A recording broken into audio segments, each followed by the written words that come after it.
Berry के 7 पत्तों पर सूरह कौसर पढ़ने के कमालात और मौज़ात। इन्ना तैना कल कौसर। कारोबार में, रिस्क में खैर बरकत, बीमारियों में शिफा, हर किस्म की बंदिश तोड़ने का खास अमल। बिस्मिल्लाहिर्रहमानिर्रहीम। अस्सलाम वालेकुम वरहमतुल्लाहि वबरकातुहू। तो प्यारी बहनों और भाइयों, अगर आपके घर में किसी भी तरीके का जादू है, किसी भी तरीके का असर है, किसी भी तरीके की परेशानी है, तो आप इस अमल को ज़रूर कीजिएगा। कभी कभी ऐसा होता है कि आपका कारोबार अच्छा खासा चल रहा होता है, लेकिन अचानक से आपका कारोबार चलना बंद हो गया, इसमें खैर बरकत बंद हो गई, इसमें खैर बरकत बंद हो गई, इसमें गिराक टूटने लगे, आपका कारोबार खत्म होने लगा। इन लोगों के लिए वजीफा फिर कभी कभी ऐसा होता है कि हमारे घर में कोई ना कोई बीमार रहता है, कहीं ना कहीं से परेशानी आ जाती है, बहुत बड़ी बीमारियां आने लगती हैं और इस पर किसी भी तरह की कोई भी दवा काम नहीं करती है। तो दोस्तों, कुछ गलतियां हमारी भी होती हैं, हमें चाहिए कि हम इन गलतियों को सुधारें।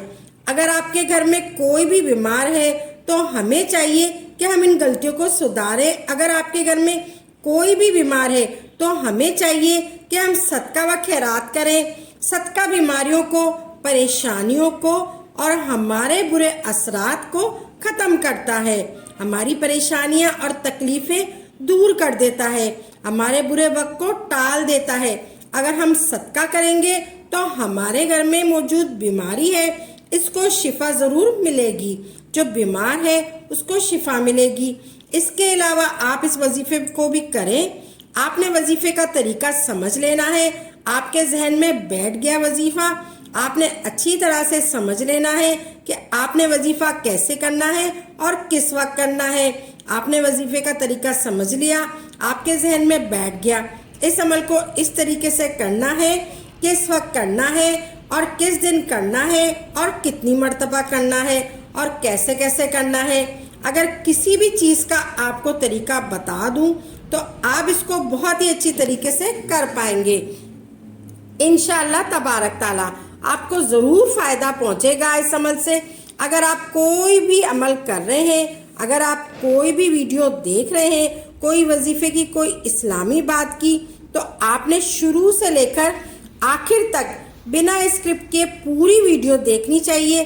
आपसे गुजारिश करती हूँ कि आप वीडियो आखिर तक ही देखा करें और जो तरीके बताया जाता है इस पर अमल किया करें, इसको समझा करें, इस पर यकीन किया करें।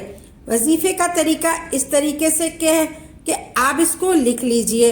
आपने कॉपी पेंसिल लेना है और आप अच्छी तरह से समझकर इसको लिख लीजिए। आपने सबसे पहले दुरूद इब्राहिम पढ़ना है। दुरूद इब्राहिम 5 वक्त की नमाज में पढ़ा जाता है। दुरूद इब्राहिम आप एक मर्तबा मेरे साथ भी पढ़ लीजिए। आपने पूरे ध्यान के साथ दुरूद इब्राहिम पढ़ना है। आपने सबसे पहले दुरूद इब्राहिम अल्लाहुम्मा सल्ली अला मुहम्मदिन व आला आले मुहम्मद कमा सल्लैता अला इब्राहीमा व आला आले इब्राहीमा इन्नका हमीदुम मजीद। अल्लाहुम्मा बारिक अला मुहम्मदिन व आला आले मुहम्मद कमा बारकता अला इब्राहीमा व आला आले इब्राहीमा इन्नका हमीदुम मजीद। आपने दुरूद इब्राहिम पढ़ लेना है। दुरूद इब्राहिम आप एक मर्तबा पढ़ लीजिए। आपने पूरे ध्यान के साथ दुरूद इब्राहिम पढ़ना है।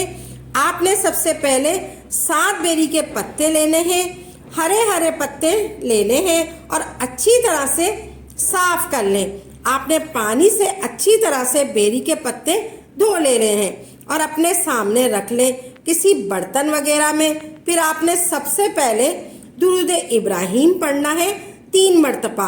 अगर आपको दुरूद इब्राहिम याद नहीं है तो आप कोई सा भी दुरूद पाक पढ़ सकते हैं। अल्लाहुम्मा सल्ली अला मुहम्मदिन व आला आले मुहम्मद पढ़ लें, कोई भी दुरूद पाक पढ़ लें, लेकिन दुरूद इब्राहिम ज़्यादा अफजल है। फिर आपने सूरह कौसर पढ़नी है, सूरह कौसर की तिलावत करनी है। सबसे पहले आपने ताऊस पढ़ना है। फिर आपने बिस्मिल्लाहिर्रहमानिर्रहीम पढ़नी है। आपने इस तरीके से पढ़ना है। سب سے پہلے اعوذ باللہ من الشیطان الرجیم پڑھنا ہے، پھر آپ نے بسم اللہ الرحمن الرحیم پڑھنا ہے۔ اس کے بعد آپ نے سورہ کوثر پڑھنی ہے۔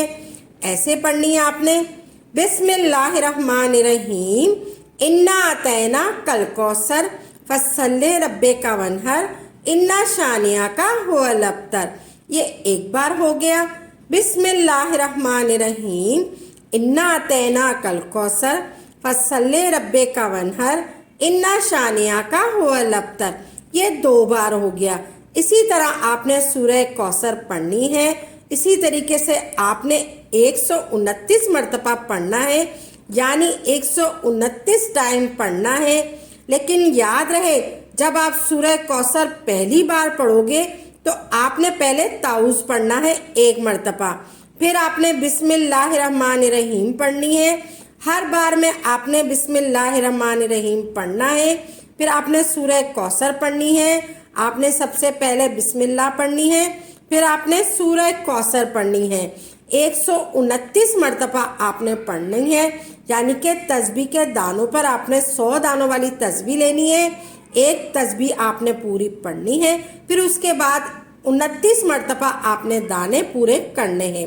اسی طرح آپ کا 129 مرتبہ سورہ کوثر آپ نے کمپلیٹ کر لینی ہے۔ آپ نے سورہ کوثر اس طریقے سے پڑھنی ہے۔ اب اس کے بعد آپ نے سورہ کوثر 129 مرتبہ پڑھ لی، پھر آخر میں آپ نے وہی درود پاک پڑھنا ہے جو آپ نے شروع میں پڑھا تھا۔ وہی درود پاک آپ نے 3 مرتبہ پڑھنا ہے۔ اس کے بعد جو آپ نے 7 بیری کے پتے لیے تھے جو آپ کے سامنے رکھے ہوئے ہیں، اس پر دم کر دیں، یعنی 7 پتوں کو ہاتھ میں لے کر آپ اچھی طرح ان پتوں پر پھونک مار دیں۔ پھر آپ نے ان 7 پتوں کو پانی میں ڈال دینا ہے، جو پانی آپ نے غسل کے لیے رکھا ہوا ہے، اور پھر اس پانی میں تھوڑا سا اور گرم پانی ڈال دیں۔ گرم پانی آپ نے تھوڑا ہی ڈالنا ہے اور تھوڑا آپ نے ٹھنڈا پانی لینا ہے، اور پھر اس پانی میں آپ نے بیری کے پتے کو بھگو دینا ہے۔ آپ نے نہانے کے بعد آخر میں وہ پانی آپ نے اوپر ڈال کر غسل کر لینا ہے۔ آپ نے پہلے سادے پانی سے اچھی طرح سے نہا لینا ہے، پھر آخر میں آپ نے نہانے کے بعد آخر میں وہ پانی آپ نے اوپر ڈال کر غسل کر لینا ہے۔ پھر اس کے بعد آپ نے 2 رکعت نماز ادا کرنی ہے۔ آپ نے غسل کرنے کے بعد 2 رکعت نماز ادا کرنی ہے، پھر اللہ تبارک تعالیٰ سے دعا کرنی ہے، اے میرے مولا، مجھ سے جو بھی غلطیاں ہوئی ہیں، جو بھی میں نے گناہ کیے ہیں، اس کے لیے معافی چاہتی ہوں۔ اللہ تبارک تعالیٰ بڑا غفور و رحیم ہے، اللہ تبارک تعالیٰ معاف فرما دے گا۔ جو بھی آپ کے گھر میں جادو ہے، پریشانیاں ہیں، کسی بھی طرح کا اثر ہے، اس کے لیے دعا کیجیے گا، اللہ اے مولا میرے پر ہر قسم کی پریشانی ہے وہ دور فرما، کسی بھی قسم کی بیماری ہے، کسی بھی قسم کا جادو ہے، اس سے نجات عطا فرما دے، اس سے شفا عطا فرما دے، تو انشاءاللہ تبارک تعالیٰ ضرور آپ کو شفا حاصل۔ تو پیاری بہنوں اور بھائیوں، امید کرتی ہوں آپ نے اس وظیفے کو اچھی طرح سے سمجھ لیا ہوگا، آپ نے اس ویڈیو کو اچھی طرح سے سمجھ لیا ہوگا۔ ویڈیو اچھی لگی ہے تو دل سے اس ویڈیو کو لائک کریں اور ویڈیو کو آگے شیئر ضرور کیجیے گا اور ثواب کے مستحق بنیے گا۔ اللہ تبارک تعالیٰ آپ کو جزائے خیر عطا فرمائے، آمین یا رب